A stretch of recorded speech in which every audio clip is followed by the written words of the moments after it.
it's Money and welcome to the Mud Shower. Okay, today I wanted to start filming for what month is it? April's book wrap up. It's not the end of the month yet, but I'm pretty sure I won't be reading anything else, so I figured I might as well start. I'll be honest. I was not in love with anything that I read this month, and it's kind of put me in like a little bit of a slump where I still want to read stuff, but I feel like nothing is what I want to read.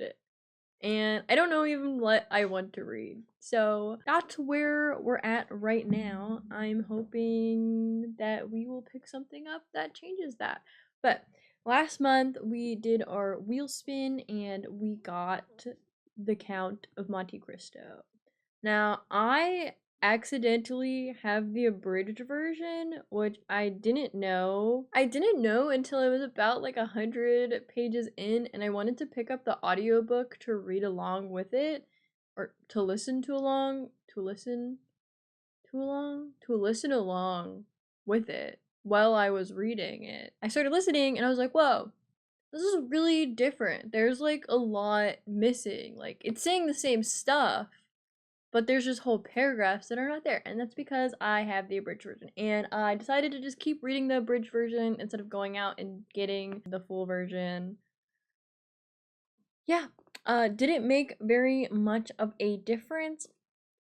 I don't know. I think it's still the same story for the most part. I'd like to come back to it and read the full version because I did like the abridged version, but I was also in sort of a space where I felt like 1,000 pages was too much. Especially once I started reading, I was just like, I don't know if I'm in the mood for a super long book, which is kind of sad, but I'm in a mood where I very much just want to like consume books. Like, I just want to eat as much books as possible right now and get through them and learn and experience new things and new genres.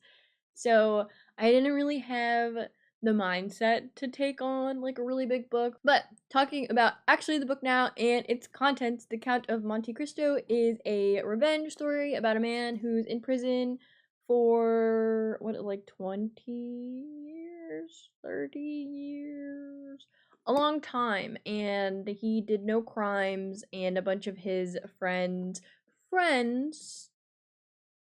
are the reason he got put there. I think I gave this book 4 stars. I really enjoyed it. It's really good. There's a lot of like questions about morality. Is the revenge worth it? Is it what God wants? Or like, should God deal with it? Or is Dantes, the main character, the Count of Monte Cristo, is he God's retribution upon the people who have sinned by falsely imprisoning him? I really like that sort of content, but it was very long and kind of confusing sometimes. There were just a lot of characters. I almost felt like if I was reading the full version, I would have been less confused because I would have been spending more time with the characters because there's just a large cast, and at some points they add more characters and I'm like, why? I feel like you didn't even need to do that. That was kind of my qualm, was there's a lot going on in this book, but it is a great story, and I mean, it kind of deserves like all that it has going for it.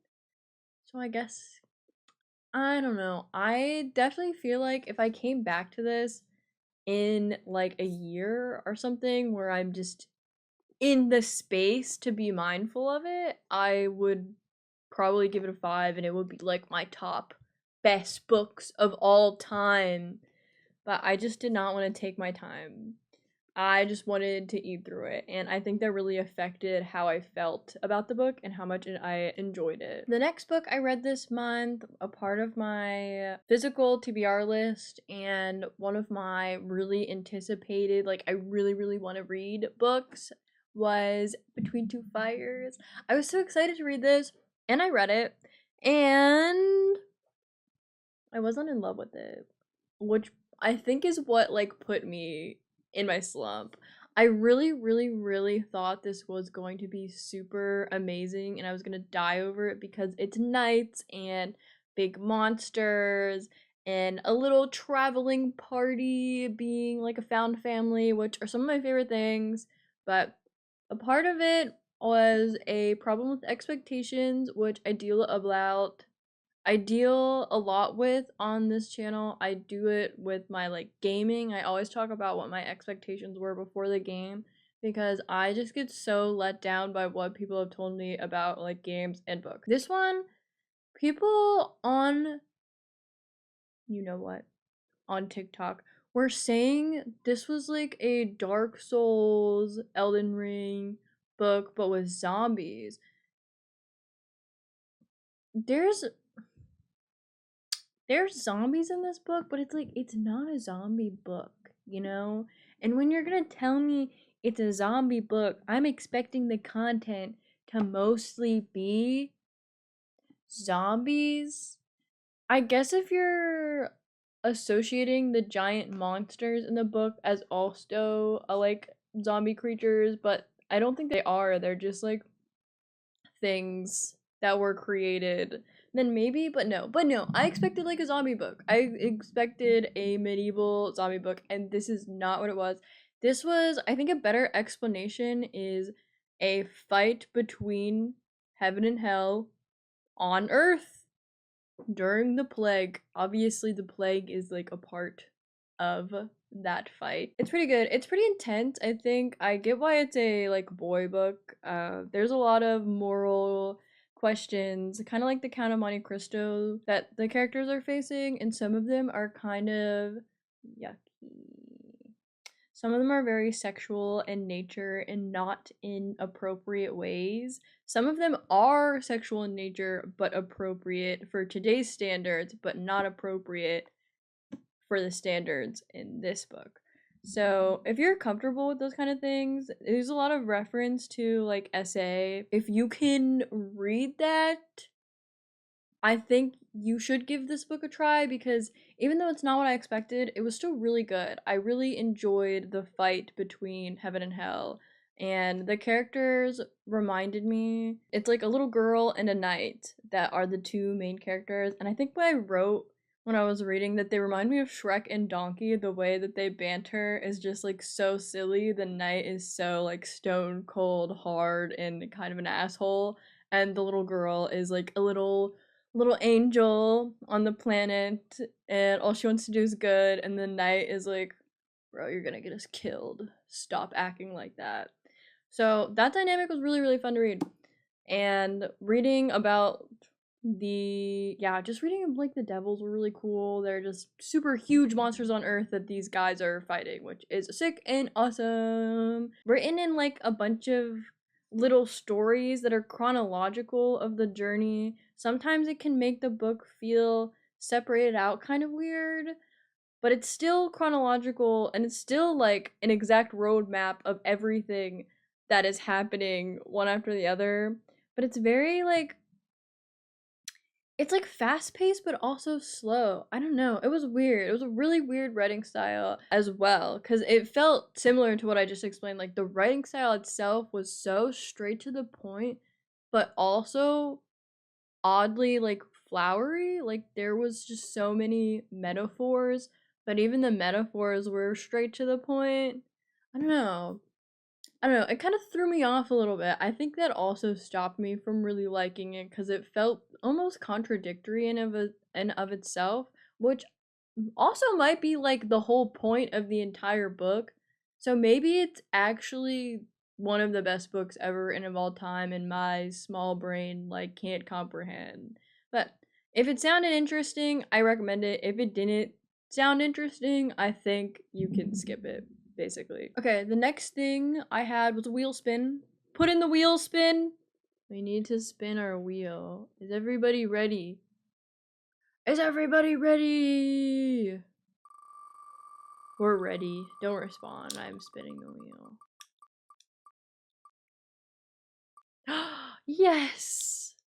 A short, tiny book! A short, tiny book! Yeah! Okay, the wheel spin's been put in. The next thing I have was The House on Mango Street. I hated this. I I gave it a 3-star. I keep bumping my mic. I'm so sorry. I'm not editing it out. We're just gonna have to deal with it. Anyway, I hated this. It also was a complete failure by my own expectations and not even how other people have explained it to me. I don't even know why I have these in. I read bits of it, like I've read parts of it in middle school, and I just came into it knowing it's a popular classic type of novel, and I thought it was a cohesive story, but it is not. It is a bunch of vignettes with no plot, and that made me sad. When I looked at the ratings for this book, I knew that a lot of people did not know that either, and they're rating it poorly because they hate the vignette style. They hate that the grammar is very simple, which it is. I would almost compare this to like poetic prose. It feels very much more like a little short poetic blurb story than like book content. I mean, poetry books exist, so they're still books, but not, this was definitely not what I was expecting at all. And I felt like if I had came into the headspace of it being poetry, like if I read one or two vignettes a night, I probably would have really liked it and found a lot of meaning in it, but reading it back to back was just not fun. It was not fun at all. So if you were thinking about reading this, I recommend reading it really slowly. Like read it with a different book and just take it like one or two of the vignettes at a time and chew on them, mull over them. Do not just plow through this and expect to have a good time, because it's definitely not that type of book. You're definitely supposed to be just like sitting with this and thinking about it and thinking about the imagery and the symbolism and what it means and all of that. So yeah, that's my recommendation for this. If you're just like a for fun reader, no, I don't recommend this at all.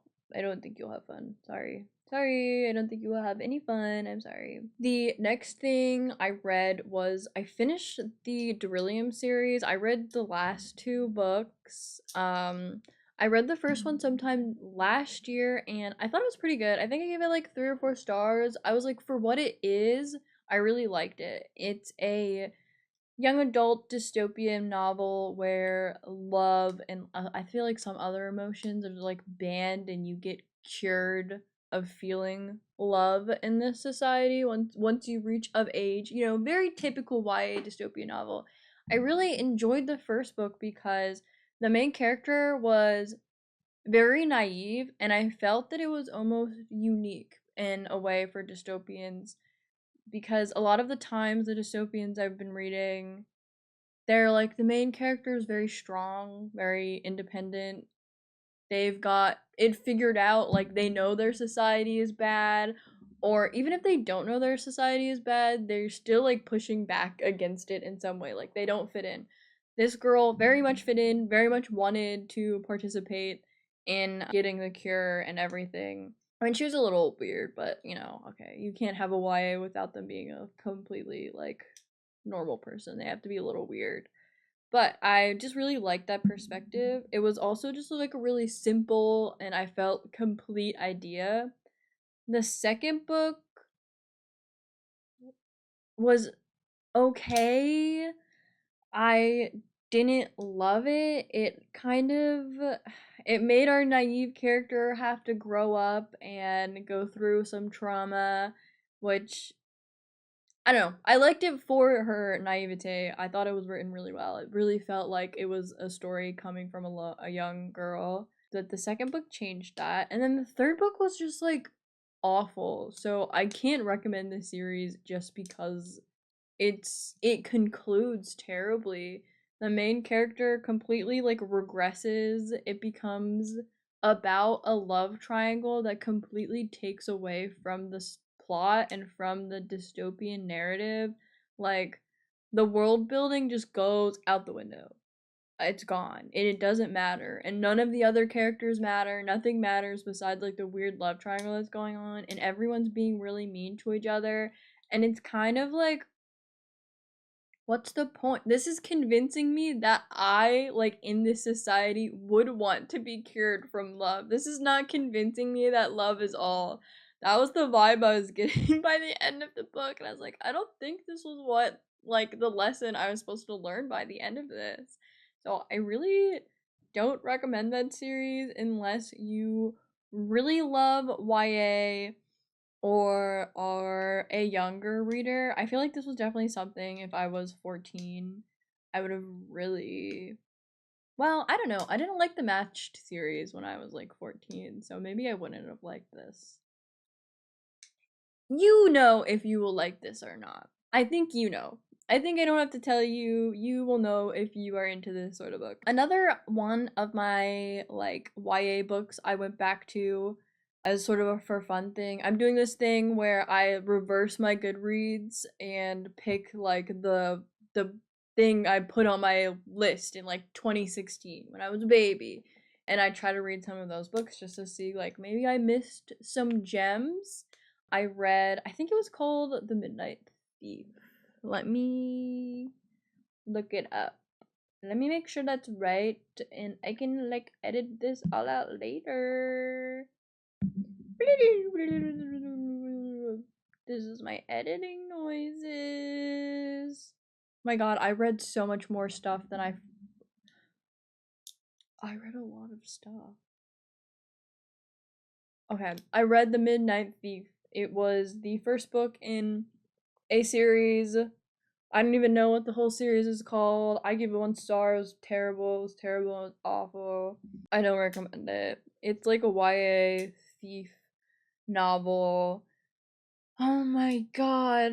It was just one of those books where the character is a young teen girl and she's clumsy and unskilled, and for some reason she's recruited by an assassin guild of highly skilled individuals for no reason to do a job. And it just was the book where this character was useless, but everyone was like, you're so helpful and good and can do everything. And that just wasn't true. Second qualm, which was honestly the way bigger problem, was the world building was absolutely not there at all. Like, we're supposed to be like not rooting for the kingdom, the king, the people running the city they're in. I literally do not know like what kingdom they're in, what city they're in. I only know the bar that the girl like stays at. So what? Why don't I know that? Like, why don't I know where we are? I don't know why we're not supposed to like the kingdom. The only thing I know is the guards are sometimes a little mean. And it's like a little mean. Like, the guards will force you to pay a toll and rough you up a little bit. I just like couldn't find any stakes. I was like, what is going on here? Who am I supposed to hate? Who is the enemy? I'm so confused. It did have one thing I really liked. There's a third entity that is an enemy, but also not an enemy, because we literally just like, there's no establishment on who is the bad person in this book. It's like everyone's kind of bad and everyone's kind of good. But the third enemy are these women who are like demon riders, and they ride like demon cats, and they're big cats. And I was like, that's cool. I haven't seen that. I haven't seen that before. I like that. That was basically the only part that I like, and still, world building was like not there. Like, they're just called like demon riders. And the first time they talked about him, they didn't even like say they were cats. They were just like, there's weird demons. And I'm like, oh, demons, cool. They're like cats. They're just big cats. They're just big, like, normal cats. Except maybe they're not. Maybe, like, I don't know. I don't know. That was the whole problem with the book. I don't know. Nothing was making any sense. Anyway, I don't recommend that. I doubt it gets better in the future books. Do not read. Do not approach. Do not read this book. Okay, I also picked up, I literally forgot I read these because I read both of them in a day. They're both really short. They're also separate from each other. They're not related. But I read Days at the Morizaki Bookshop. It's a Japanese translated novel. It was okay. It was like a lift you up, happy go lucky kind of story with little nuggets of wisdom here and there. It's this girl who goes through a bad breakup and is really, really depressed and moves in with her uncle who runs a bookshop, and they form a bond and all this jazz. That's the plot. That's how it goes. It has a very like blunt, funny writing style, which at first had my attention, and very quickly I felt like it fell off. Like I felt like it just lost its humor the longer the story went. So I really liked the beginning. And then the end I was just like, something gonna happen that I enjoy, something gonna go on that I'm gonna have fun with, and the answer was no. I just was not enjoying it at all by the end. I don't even remember how many pages it is, so I don't know if it was like 100 pages of good and 100 pages of bad, or like 50 pages of good and 50 pages of bad.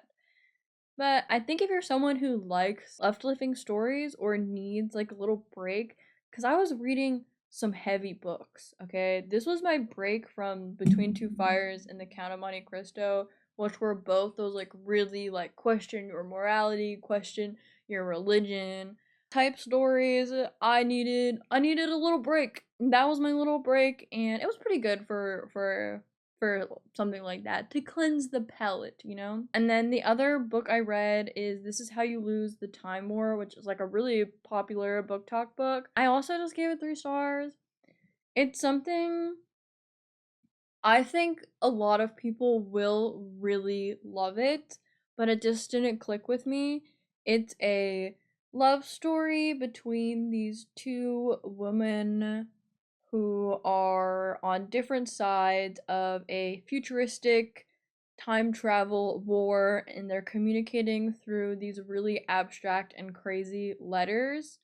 And not only are like visually how the letters are presented is crazy and abstract, but so is a lot of the content. It's very flowery, very whimsical, while also being like dark and bloody, which is kind of cool. The sci-fi aspects are mostly used to like continue the metaphors of what they're talking about in their letters, which is also very cool. Like it's honestly a really well done book, but I think this was just like also just like it didn't hit me at the right moment in time.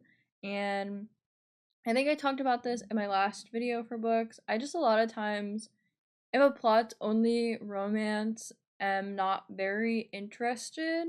There was a lot of like sci-fi shenanigans happening, but they were not important. They were all to further like the metaphors that were going on. So it's beautiful, it's incredibly well written, but you need to be definitely, I think, in the right mood, in the right headspace to enjoy it. Honestly, this book should be like a classic. I think it kind of deserves it. It's really, really well written, and the content is really well thought out. I'm kind of sad that I didn't love it. I'm actually really sad I didn't love it. I don't know why.